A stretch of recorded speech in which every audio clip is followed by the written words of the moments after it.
नमस्कार मित्रों, इग्नू के द्वारा संचालित इस ऑनलाइन शिक्षण श्रृंखला के अंतर्गत आप आज संस्कृत भाषा एवं साहित्य का प्रशिक्षण ले रहे हैं। मैं डॉक्टर पंकज कुमार मिश्र, संस्कृत विभाग, सेंट स्टीफेंस कॉलेज, आप लोगों का यहाँ स्वागत करता हूँ। आज का जो विषय है संस्कृत भाषा एवं साहित्य, आप लोगों के पाठ्यक्रम के अनुसार इसका कोड है BSKLA 135। और इस समग्र पाठ्यक्रम के नेपथ्य में जो हम लोग पढ़ रहे हैं आज, वह शुकनासोपदेश का एक अंश है, लक्ष्मी का चरित्र।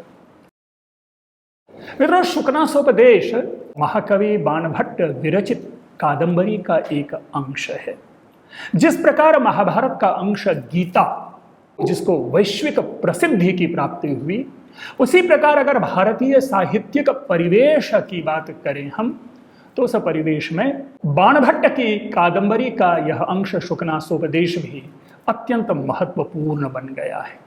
शुकनासोपदेश वस्तुतः एक अमात्य शुकनास है, जो कि चंद्रापीड नामक युवराज, जो तारापीड का पुत्र है, उनके राज्याभिषेक के अवसर पर उपदेश देता है। चंद्रापीड मिलने के लिए जाता है शुकनास से, वो कहीं उनके गुरु भी हैं और साथ में महामात्य भी है, तो उनसे शिक्षा ग्रहण करने के लिए वे जाते हैं। तो उसी से अवसर पर शुकनास उनको कुछ व्यावहारिक उपदेश देता है, राजनीतिक उपदेश देता है, और इस तरह से वह सुनते हुए उसी उपदेश का जो सार है, यह शुकनासोपदेश है।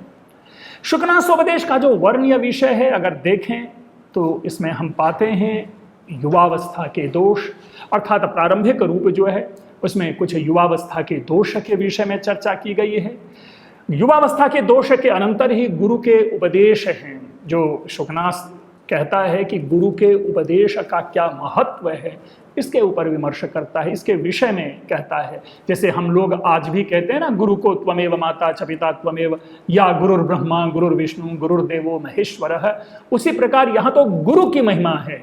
लेकिन गुरु के द्वारा प्राप्त होने वाले जो उपदेश हैं, गुरु के द्वारा जो दिए जाने वाले उपदेश हैं, उन उपदेशों का क्या महत्व है, वह गुरु के उपदेश के अंतर्गत हम प्राप्त करते हैं। गुरु के उपदेश के अनंतर लक्ष्मी का जो स्वभाव है, लक्ष्मी का स्वरूप कह लें, लक्ष्मी का चरित्र कह लें, उसके विषय में विस्तार पूर्वक विवरण प्राप्त होता है। यह एक अपने में अनूठा है कि हमारे साहित्यकारों ने भी अपने देवी देवताओं को किस रूप में हमारे सामने उपस्थित किया है। लेकिन ध्यान रखेंगे, यहाँ लक्ष्मी केवल देवी रूप नहीं है, इसकी भी चर्चा करेंगे आगे। और अंत में जो अवसान है वो राजा के चरित्र को लेकर के, कि राजा का व्यवहार, जब राज्य की प्राप्ति हो जाती है, जब सिंहासन पर आसीन हो जाता है, तब राजा का स्वभाव कैसा होता, राजा का व्यवहार कैसा होता, इस संदर्भ में हम यहाँ पाते हैं। मित्रों, तो अभी का जो अपना विषय है वह है लक्ष्मी का सार कह लें, लक्ष्मी का स्वरूप कह लें। तो यहाँ आप पाएंगे, जो लक्ष्मी के सार को लेकर के पहले चर्चा करें कि शुरू जब ग्रंथ का आरंभ होता है शुकनासोपदेश, तो उसी में एक पंक्ति आती है, अपरिणामोपशमो दारुणो लक्ष्मी मदः। शुरू में ही ये चर्चा आ जाती है, चिंता आती है, चिंतन प्रारंभ होता है शुकनास का कि तात चंद्रापीठ विदित वेदितव्यस्याधीत सर्वशास्त्रस्य ते नाल्पमप्युपदेष्टव्यमस्ति। इसके बाद का एक वाक्य आता है कि केवलम च निसर्गतः एवानुभेद्य मम रत्नालुकोच्छेद्य प्रदीप प्रभापनेय तमो गहनम यौवन प्रभवम। ये पंक्ति आती है और उसके बाद ही यह वाक्य आता है, अपरिणामोपशमो दारुणो लक्ष्मी मदः। इस पंक्ति का यहाँ पे अर्थ नहीं बताना है, बल्कि ये परिचय देना है कि शुकनासोपदेश में पहली बार जो लक्ष्मी शब्द का प्रयोग हुआ है, यह हमें यहाँ प्राप्त होता है। इसके बाद जैसा हमने कहा, युवावस्था का दोष होता है प्रारंभ, उसके बाद गुरु के उपदेश के महत्व की बात की जाती है, और उसके बाद अचानक विषय परिवर्तित होता है और शुकनास चंद्रापीड से कहता है कि आलोकयत तावत कल्याणाभिनिवेशी लक्ष्मीमेव प्रथमम। यानी कल्याणाभिनिवेशी अर्थात कल्याण को चाहने वाला, हे आप जैसे जो लोग मंगल की इच्छा रखते हैं, मंगल के प्रति, कल्याण के प्रति जिनका आग्रह है, ऐसे लोग भाई सबसे पहले लक्ष्मी को ही देख लें कि भाई ये लक्ष्मी देखो कैसे हैं, क्या है, कैसी है लक्ष्मी। तो इस तरह से अब लक्ष्मी के स्वरूप के विषय में लक्ष्मी को हम जानेंगे, लक्ष्मी की चर्चा करेंगे। देखिए, जो पूरे अगर शुकनासोपदेश का आलोडन किया जाए, विलोडन किया जाए, टटोला जाए इनके शब्दों को, तो लक्ष्मी के कई रूप में हमें अर्थ प्राप्त होते हैं। शुकनासोपदेश में सविशेष 4 प्रकार से हम लक्ष्मी के शब्द के अर्थ को ग्रहण करते हैं। सबसे पहले सत्ता रूप लक्ष्मी। सत्ता से मतलब राज्य, सत्ता, पद, राजा होना, किसी भी राज्य का प्रधान होना, तो हम उसको लक्ष्मी शब्द कहते हैं। और आपने यदि किरातार्जुनीयम पढ़ा होगा या पढ़ेंगे तो उसका प्रारंभ भी वहां पर श्रियः कुरुनाम अधिपस्य पालनीम प्रजा सुवृत्तिम यमयुंक्त वेदितुम सवर्णलिंगी विदितः समाययौ युधिष्ठिरम द्वैत वने वनेचरः में जो श्रियः शब्द है वहां पर भी सत्ता रूप लक्ष्मी का ही द्योतक है। उसके बाद धन रूप लक्ष्मी है। लक्ष्मी हम आप सभी जानते हैं कि धन की देवी कहा जाता है लक्ष्मी को। तो इस रूप में ये लक्ष्मी अपने भाई आज उनकी जो लक्ष्मी जो है रूठी हुई है, उनके पास धन संपत्ति नहीं है, इस अर्थ में हम प्रयोग करते हैं। तो दूसरा अर्थ है धन रूप लक्ष्मी। तीसरा अर्थ देवी रूप लक्ष्मी। देवी से तात्पर्य है यहाँ पर कि लक्ष्मी हमारे अनेकों जो देवी देवताएं हैं उनमें से एक है। सरस्वती है, लक्ष्मी है, दुर्गा है, काली हैं, तारा हैं, पार्वती हैं, आदि ऐसे कई हमारी देवियां हैं। उन्हीं देवियों में, भगवतियों में, हमारी ईश्वरीय शक्ति में एक जो है वो लक्ष्मी है। तो लक्ष्मी का एक अर्थ यहाँ पर देवी रूप है। चौथा सौंदर्य रूप, अर्थात किसी की शोभा की बात करें, किसी की अगर सौंदर्य की बात करें तो यहाँ पर भी लक्ष्मी शब्द प्रयोग आता है। और महाकवि कालिदास ने अभिज्ञान शाकुंतलम में स्पष्ट रूपेण प्रयोग किया है कि इयमधिक मनोज्ञा वल्कले नापि तन्वी में सरसिज मनोविद्धम शैवले नापि रम्यम मलिनमपि हिमांशोर लक्ष्म लक्ष्मीम तनोति। इयमधिक मनोज्ञा वल्कले नापि तन्वी किमिविहि मधुराणाम मंडनम नाकृति नाम। अर्थात वहां पर भी लक्ष्मी शब्द जो है उस सौंदर्य के अर्थ में आया हुआ है। तो 4 रूपों में हम लक्ष्मी शब्द के अर्थ को ग्रहण करते हैं। अब इसके बाद आप देखें कि इससे पूर्व जब हमने शब्द प्रयोग किया था अपरिणामोपशमो दारुणो लक्ष्मी मदः, तो यहां पर भी जो लक्ष्मी शब्द है ये धन अर्थ में है कि जो लक्ष्मी की जो आसक्ति है धन के प्रति, जो अपनी आसक्ति है, जो लोभ है, लालच है, जो तृष्णा है धन के प्रति, वो लक्ष्मी है। और यहाँ पर जो कल्याणाभिनिवेशी लक्ष्मी में प्रथमम जो है, यहाँ पर कदाचित लक्ष्मी शब्द जो है वह देवी रूप में प्रतीत होता है। लेकिन जहां से लक्ष्मी का वर्णन प्रारंभ होता है, जो वास्तविक रूप में जहां से लक्ष्मी के विषय की चर्चा हम करते हैं कि अलीकाभिमानोन्मादकारिणी धनानी, देखिए यहां पर धन शब्द आया है और इसी से जोड़ दिया जाएगा लक्ष्मी को कि अलीकाभिमानोन्मादकारिणी। अलीक का अर्थ होता है मिथ्या, अभिमान का अर्थ है गर्व। अभिमान शब्द इसके अर्थ की अपेक्षा क्या है? उन्मादकारिणी, बेचैन करने वाली, मतलब बेचैन करने वाले होते हैं धन, उन्माद उत्पन्न करने वाले होते हैं, रेस्टलेसनेस देने वाला होता है, नींद उड़ाने वाली जो स्थिति होती है वह धन हमें देता है। ये जो धन है, ऐश्वर्य है, संपत्ति है, ये व्यक्ति को अलीक झूठा अभिमान देने वाला होता है, मिथ्या अहंकार देने वाला होता है। तो इस रूप में धन है। और इमीडिएटली उसके बाद जो वाक्य हमें प्राप्त होता है वह है राज्य विष विकार तंद्रा प्रदा ही राज्य लक्ष्मी है। यानी राज्य रूपी विष के विकार से उत्पन्न होने वाली जो तंद्रा है, जो तंद्रा को देने वाली है, वो राजलक्ष्मी है। अब यहाँ पर राजलक्ष्मी शब्द जो है राज्य रूपी लक्ष्मी अर्थात सत्ता अर्थ में, धन अर्थ आ गया लक्ष्मी का, सत्ता अर्थ आ गया लक्ष्मी का। उससे पूर्व भी हमने देवी अर्थ जो है वो आपके सामने प्रस्तुत किया। अब यहाँ देखिए कि मानो ये कवि के विषय में कहा जाता है जहाँ न जाए रवि वहाँ जाए कवि। यही स्थिति यहाँ प्राप्त होती है कि एक कवि एक ही के विषय में कितने प्रकार से सोचता है, और उस सोच के अंतर्गत बाणभट्ट ने यहाँ लक्ष्मी के प्रति एक नेगेटिव यानी देवी भाव की व्याख्या कम करते हुए उनमें पाए जाने वाले जो विरोधी गुण होते हैं उनको हमारे सामने स्पष्ट किया है। एक और संक्षिप्त सूचना दे दूं यहां पर, वह सूचना यह है कि लक्ष्मी के विषय में शुकनासोपदेश में जो वर्णन प्राप्त होता है बाणभट्ट के द्वारा, वह बाणभट्ट के द्वारा किया गया प्रथम चिंतन नहीं है। अर्थात पहली बार लक्ष्मी के विषय में ऐसा वर्णन बाणभट्ट ने किया, यह कहना गलत होगा। फिर क्या है, मुद्रा राक्षसम के द्वितीय अंक में हम पाते हैं जब राक्षस अपने स्वामी के मर जाने के बाद विलाप करता है, नंद के मर जाने के बाद, और उनके हाथ से राज्य सत्ता छीन जाती है, तो उस समय वह लक्ष्मी के विषय में इसी प्रकार की नेगेटिव बात करते हैं 2-3 पद्यों के माध्यम से। और उन्हीं 2-3 पद्यों की मानो व्याख्या है यह शुकनासोपदेश।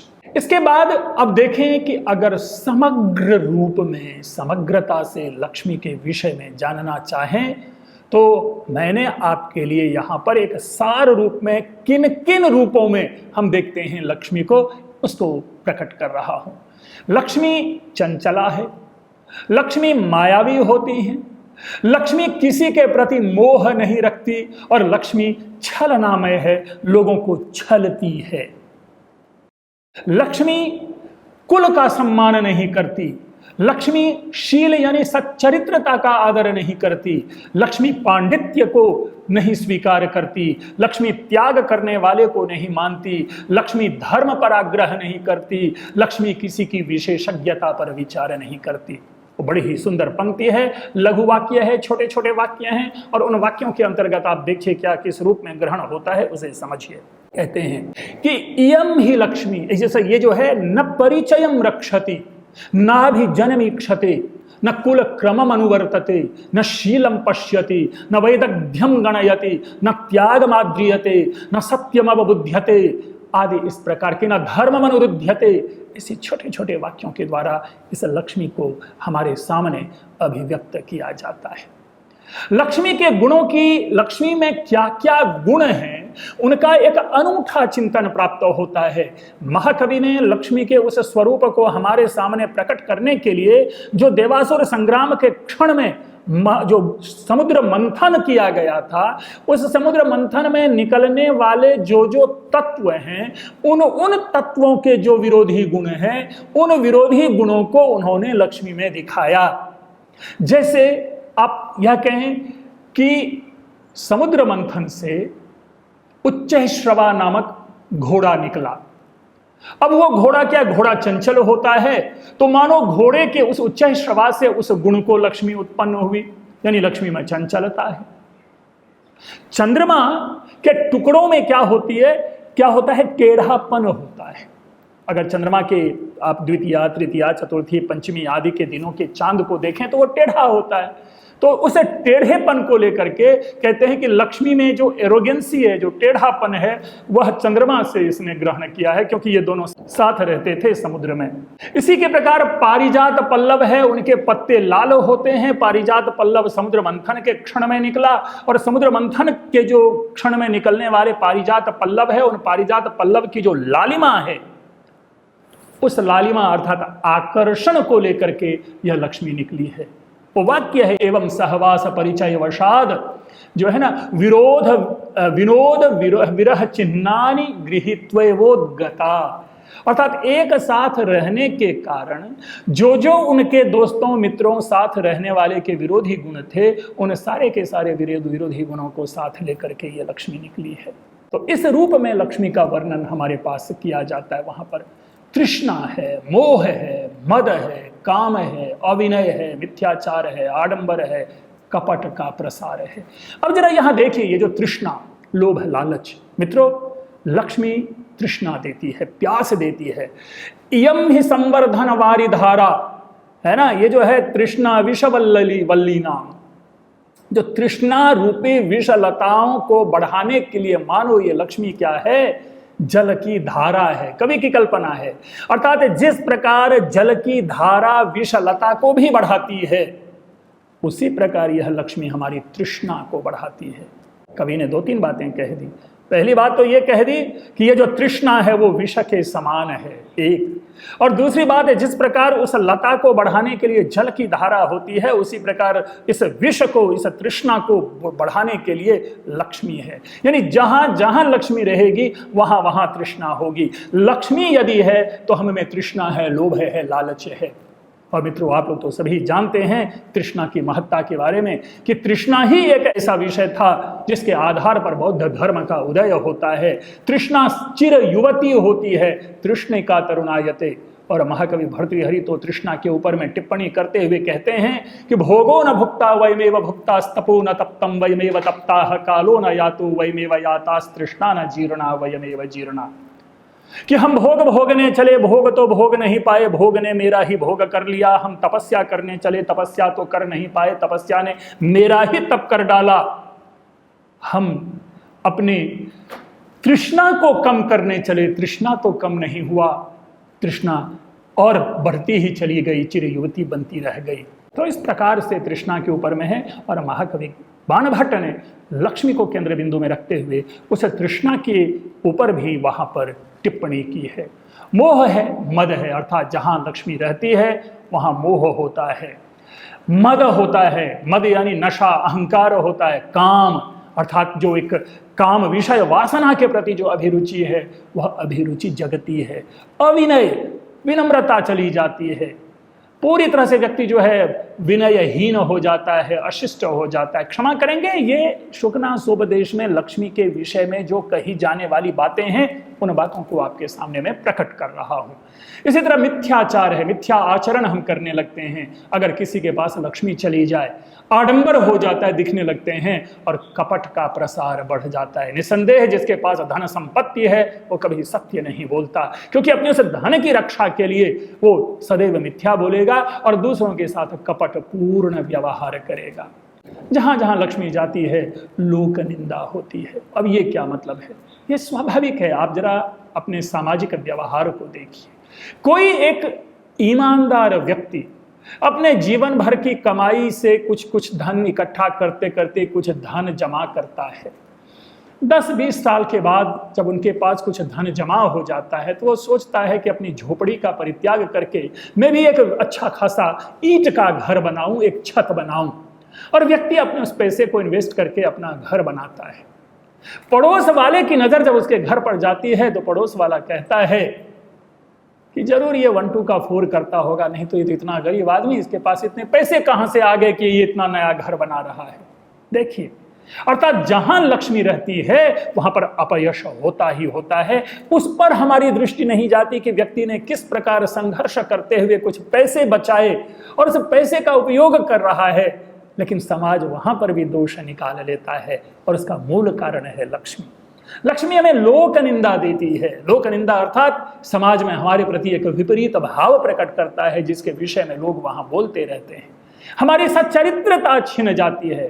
भाई कितना भी व्यक्ति सच्चरित्र क्यों ना हो, लेकिन अगर उनके पास कुछ धन संपत्ति, कुछ पैसे हैं तो उनके विषय में लोग उल्टी सीधी बातें करने लगते हैं, उनके चरित्र के ऊपर दोषारोपण करने लगता है। तो लक्ष्मी जहां होती है उस व्यक्ति की सच्चरित्रता वहां से चली जाती है, यश विलुप्त हो जाता है, कीर्ति जो है वो धूमिल हो जाती है। यश क्या होता है? यश एकदम श्वेत होता है। यश, कीर्ति जो है वो सफेद होता है, स्पॉटलेस होता है, उसमें किसी भी प्रकार का दोष नहीं देखा जाता। एक यशस्वी, लेकिन अचानक उनके पास अगर 2-4 रुपए हो जाते हैं और कहीं उन्होंने कुछ अधिक व्यय कर दिया तो उनके यश के ऊपर भी लोग प्रश्न चिन्ह उत्पन्न करने लगते हैं। धर्म आदि विलुप्त हो जाते हैं, धर्म में अभिरुचि नहीं रह जाती। तो इस प्रकार लक्ष्मी के सार को, लक्ष्मी के स्वरूप को यदि आप देखें तो हम इस प्रकार इन शब्दों में लक्ष्मी के स्वरूप को देखते हैं। शुकनासोपदेश में एक पंक्ति है इसी लक्ष्मी के प्रसंग के वर्णन करने में। मैं 2-3 वाक्य को लक्ष्मी के विषय में आपके सामने रखूं। एक बड़ा ही सुंदर, एक जो बाणभट्ट है, बाणभट्ट की भाषा अवर्णनीय है। उस भाषा को आप सामान्य रूप से प्रस्तुत कर पाना बड़ा ही मुश्किल होता है, लेकिन जब वे लक्ष्मी का वर्णन करते हैं, जब लक्ष्मी को हमारे सामने उपस्थित करते हैं तो उनके पास हर प्रकार की भाषा है। वो भाषा वो अच्छी तरह से प्रयोग में लाते हैं। चाहे सरल भाषा हो, जब हमने वाक्य प्रयोग किया, न परिचयम रक्षते, नाभिजनमीक्षते, न कुल क्रमम अनुवर्तते, न आचारम पालयति आदि, जब ऐसा वाक्य किया तो जैसे लगता है कि हम लोग बोल रहे हो कि अहम गृहम गच्छामि, अहम पुस्तकम पठामि आदि। अर्थात इस स्तर के भी वाक्य मिलते हैं बाणभट्ट के काव्य में। लेकिन दूसरी ओर देखिए, लक्ष्मी के विषय में वर्णन करते हुए कहते हैं कि उद्दाम दर्प भट सहस्रोल्लसिता शिलता पंजर विधृता प्यपक्रामति मदजल दुर्दिनांधकार गज घटित घन घटा परिपालिता पिप्रपलायते। भय उत्पन्न हो जाता है इस वाक्य को सुनाने के बाद। दोबारा सुने, उद्दाम दर्प भट सहस्रोल्लसिता शिलता पंजर विधृता प्यपक्रामति मद जल दुर्दिनांधकार गज घटित घन घटा परिपालिता पिप्रपलायते। हालांकि ये लक्ष्मी के विषय में कहा जा रहा है कि कितने भी मजबूत सैनिकों के मध्य आप लक्ष्मी को स्थापित कर दें, लक्ष्मी वहां से भी भाग जाती, अर्थात लक्ष्मी किसी के पास भी टिकती नहीं है। लक्ष्मी किसी भी सज्जन के पास, किसी भी सच्चरित्र के पास, किसी भी कीर्तिवान के पास, किसी भी धैर्यशाली के पास, किसी भी दानी के साथ, किसी भी यशस्वी के साथ, किसी भी धार्मिक व्यक्ति के पास नहीं रहती। अर्थात श्रेष्ठ गुणों से युक्त, उदात्त गुणों वाले व्यक्ति के पास लक्ष्मी नहीं रहती, ऐसा बाणभट्ट का कहना है। हम आप बचपन से ही कहानी सुनते आते हैं कि लक्ष्मी और सरस्वती में वैर है।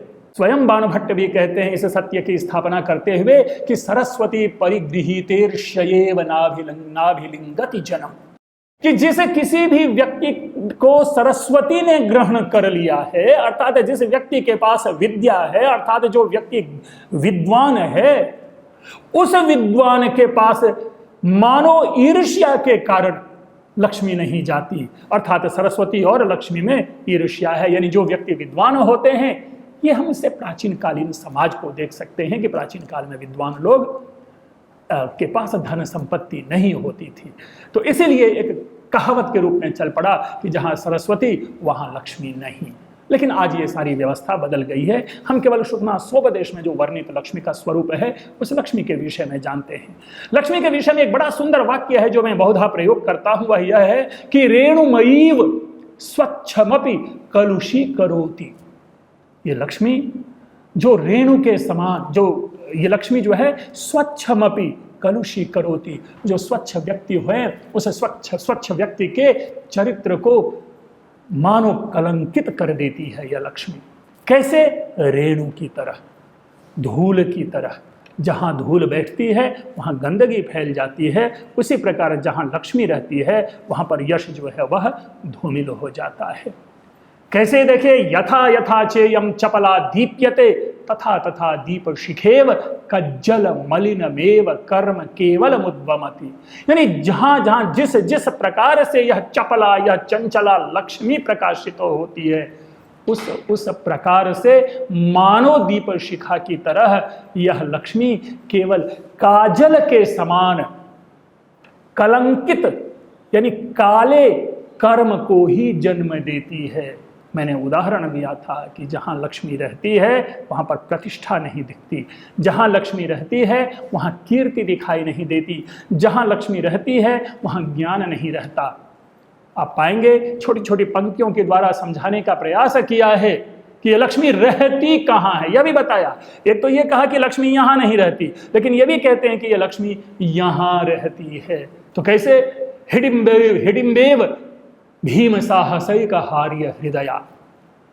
भाई, जिस प्रकार हिडिंबा ने भीम के साहस से, पराक्रम से अभिभूत होकर अपना हृदय भीम को दे दिया, उसी प्रकार यह लक्ष्मी अत्यंत भयंकर विकराल पराक्रम वाले व्यक्तियों के पास ये लक्ष्मी रहती है। ध्यान रखेंगे, यहाँ पे विकराल पराक्रम से तात्पर्य है श्रेष्ठ योद्धा नहीं, बल्कि नेगेटिव, जो खून खराबा करने वाला जो व्यक्ति है उसके पास मानो ये लक्ष्मी टिकती है।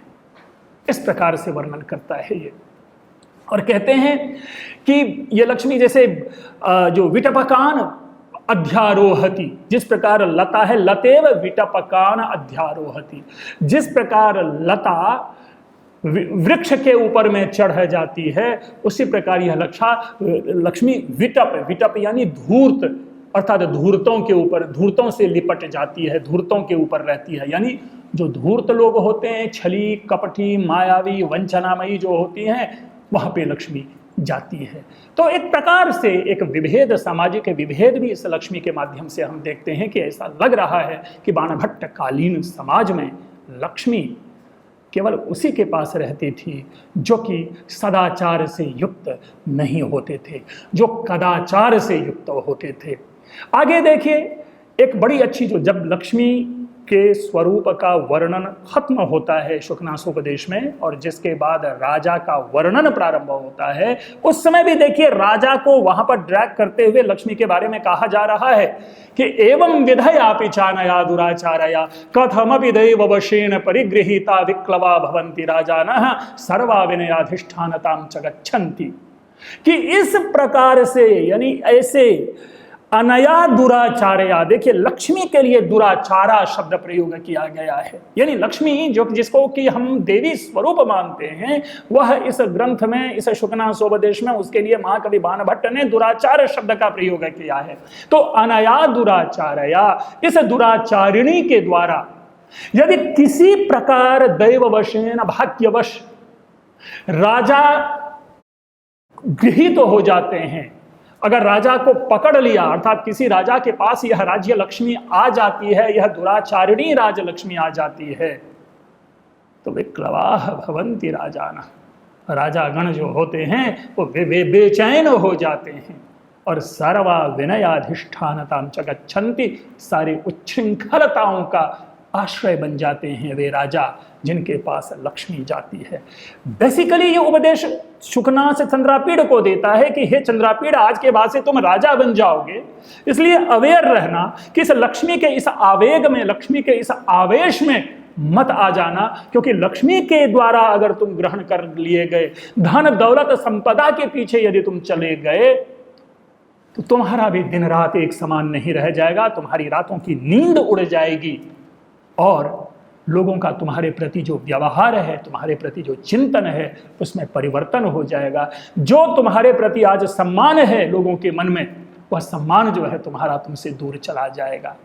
तो इस प्रकार महाकवि बाणभट्ट शुकनासोपदेश में लक्ष्मी के बारे में एक पूरी तरह से ऋणात्मक स्वरूप लेकर के हमारे सामने प्रस्तुत करते हैं, लेकिन इसका यह कतई लक्ष्य नहीं, बल्कि इसके माध्यम से हम एक प्रकार का यह सीख ग्रहण करते हैं कि हमें कभी भी धन संपत्ति के पीछे नहीं पड़ना चाहिए, क्योंकि धन संपत्ति जो है वह, यद्यपि धन संपत्ति हमें क्षणिक सुख देता है, लेकिन जीवन के कमाए हुए सारे यश को यह धन संपत्ति जो है वह हमसे छीन लेती है। तो इस प्रकार शुकनासोपदेश के अंतर्गत हम लक्ष्मी के विषय में एक संक्षिप्त जानकारी पाते हैं। संक्षिप्त जानकारी के क्रम में हमने लक्ष्मी के विविध रूपों को जाना कि किस प्रकार लक्ष्मी जो है वो विरोधी गुणों से युक्त है। हमने यह भी जाना कि किस प्रकार बाणभट्ट ने लक्ष्मी के 4 अर्थों को प्रयोग में लाते हुए लक्ष्मी के विविध स्वरूपों का यहाँ पर वर्णन किया है। मित्रों, आप अपने मूल ग्रंथ के साथ इन विषयों का समायोजन करते हुए लक्ष्मी के इस स्वरूप को आप जानें। आप में एक बार पुनः चिंतन का सामर्थ्य बढ़ेगा, चिंतन की क्षमता बढ़ेगी, और तदनुसार आप भी उसे अपने जीवन में आचरण में ला पाएंगे। आप लोगों ने ध्यान से सुना, आप लोगों का बहुत बहुत धन्यवाद।